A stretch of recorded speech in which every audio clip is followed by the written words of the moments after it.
Welcome to New Hampshire's Business. I'm Fred Coker.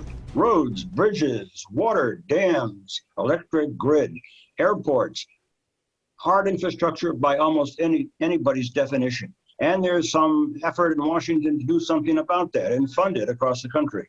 But what are New Hampshire's infrastructure needs? Roads and bridges, 215 bridges and 698 miles of highway in poor condition. A priority for New Hampshire Department of Transportation is accelerating projects in their 10-year plan.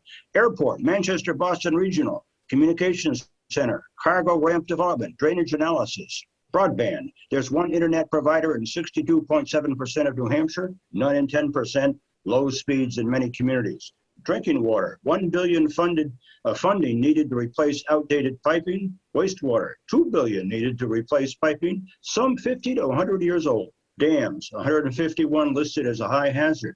Electric grid of New England, costly upgrade of aging infrastructure and retirement of resources. Extreme weather has cost New Hampshire $500 million in 2010 to 2017 and more since. Superfund, brownfield hazardous waste site remediation, 22 New Hampshire sites, costs in the millions. Housing, acute shortage of affordable housing, deficit of 21,000 units. Schools, $324 million gap of estimated capital expenditures. Clearly, that's a lot of infrastructure needs in New Hampshire that will cost a lot of money. And with me to react to this most recent infrastructure proposal in Washington and the potential economic impacts of funding here in New Hampshire for our needs is economist Karen Spahn, who is Associate Professor of Economics and Finance at Riviera University in Nashua. Welcome, Karen. Hi, Fred. Thank you for having me. You've been poring over various infrastructure proposals in Washington, I know, for weeks. What's your take on the most recent proposal? Well, the latest deal that has been agreed upon so far by President Biden and the bipartisan group offers about $579 billion new infrastructure spending. And 10% of that new spending is going to go for what you mentioned, roads, bridges and highways, and also it includes the $25 billion original for airports. And so what's going on at the current time when that construction happens really can have a short-term impact on the economy, either by growing output or if it's an inflationary environment, putting prices up further. But more important is the long-term impacts. The long-term, right.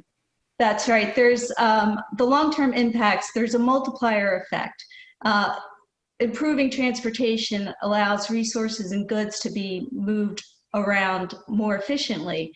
And so those things help an economy like the state of New Hampshire to grow its employment overall over a longer term period. If you've been sitting in that group of senators, that bipartisan group, if you've been sitting there trying to figure out how to fund $1 trillion of infrastructure in the country, what would you have recommended to them? Our public debt is extremely high, and so that's a problem in itself, and that caused by the increase with the pandemic. Taxes don't seem to be favorable in the sense that if we're trying to grow out of the grow into a more normal economy again, taxes can have a back push on that. So some of the alternatives that they came up with may be helpful. One of them in particular is the private-public partnership. Oh, yeah. And that's interesting in particular because the infrastructure has an emphasis on environmentally sustainable projects that are long-term. And there is right now a lot of money out there by institutional investors who need long-term horizons. And we don't have much time left, but certainly inflation is going to play a role here in the costs because the prices are going up. That's right. The question here is inflation temporary or permanent? And it started out as temporary in a 3-month span suggested by the Federal Reserve. Now it's extended to a 9-month span. And so we don't want it to expand into longer term. And we're also, I think, trying to keep expectations of inflation down because that can drive it up as well. Karen Spahn, who is the economist and associate professor of economics and finance at Riviera University. I'll get it right, Karen, and Nashua. Thank you.